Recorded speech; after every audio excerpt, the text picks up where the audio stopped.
चाहे दुश्मन कितनी भी बड़ी आर्मड़ा लेकर क्यों ना आए, जब जज्बा ईमानी और कौमी गैरत मिलती है तो बड़े से बड़ा फिरौन भी गर्क हो जाता है। यह दुनिया गवाह रहे कि तेहरान के हसीन दरो दीवार से उठने वाली आवाज कोई मामूली सरसराहट नहीं बल्कि एक ऐसी ललकार है जिसने दुनिया के अवानों को हिलाकर रख दिया है। फ्राइडे की गुफ्तगू खत्म हुई लेकिन नए इम्तिहान का आगाज हो चुका है। एक तरफ दुनिया की अजीमो शान ताकत का दावा करने वाला अमेरिका, जो अपने बहरी बेड़ों और जंगी जहाजों के साये में बैठकर शर्तें मनवाना चाहता है, और दूसरी तरफ ईरान है जिसकी रगों में करबला का खून दौड़ता है, जो ना कभी झुका है और ना कभी झुकेगा। अब्बास अरागची ने तेहरान के पुरशिकवा फोरम में खड़े होकर जो अल्फाज कहे वो सिर्फ कलिमात नहीं थे, वो एक कौमी हलफ था। उन्होंने साफ कह दिया कि एनरिचमेंट हमारा वो दीनी और कानूनी हक है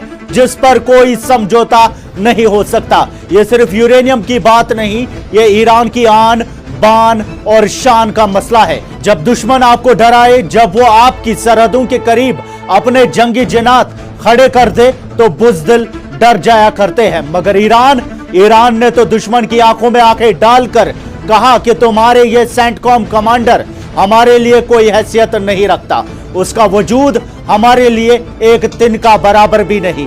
डोनाल्ड ट्रंप कहते हैं कि ईरान डील के लिए मरा जा रहा है। वो कहते हैं कि कॉन्सिक्वेंसेस यानी नताइज बहुत सख्त होंगे, लेकिन शायद वो तारीख भूल गए हैं। उन्हें याद दिलाना जरूरी है कि ईरान वो कौम है जिसने 8 साल की थोपी हुई जंग में पूरी दुनिया का मुकाबला किया था।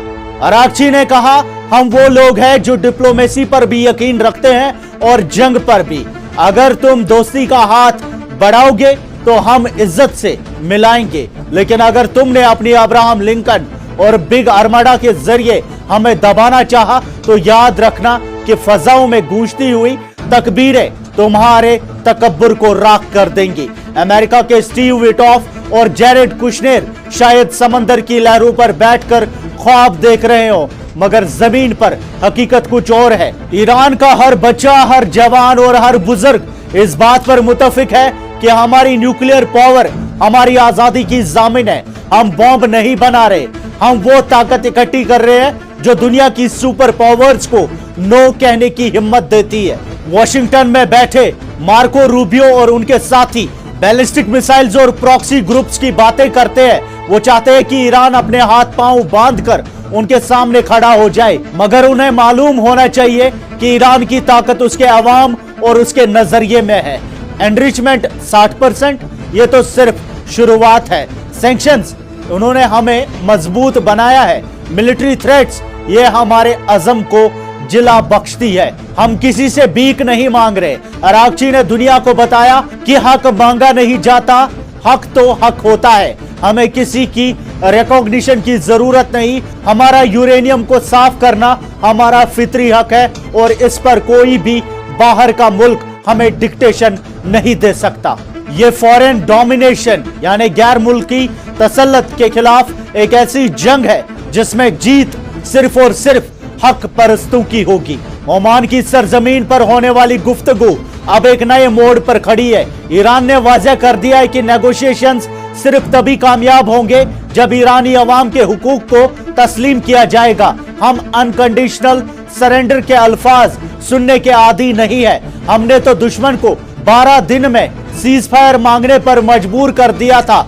आज अगर ट्रंप और उनकी फौज ये समझती है कि वो स्टीप कॉन्सिक्वेंसेस का डर दिलाकर तेहरान को झुका लेंगे तो ये उनकी खाम ख्याली है। ईरान ने अपने खत खींच दिए हैं। ये खत रेत पर नहीं बल्कि तारीख के सीने पर खोदे गए हैं। अगर जंग थोपी गई तो हम पीछे नहीं हटेंगे। ये अल्फाज हर उस शख्स के लिए नसीहत है जो ईरान को कमजोर समझने की गलती करता है। हमारा जवाब डिफेंट है, हमारा जवाब डेलिब्रेट है और हमारा जवाब अनमिस्टेकेबल है।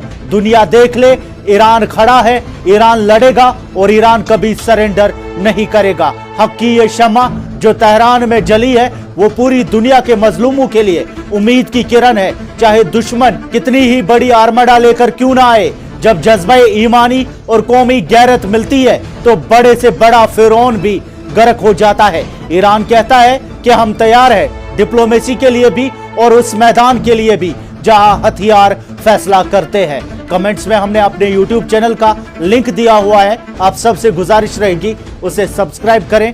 लेटेस्ट न्यूज अपडेट्स आप तक पहुंचाते रहेंगे। मैं सैयद साजिद हुसैन, GNI।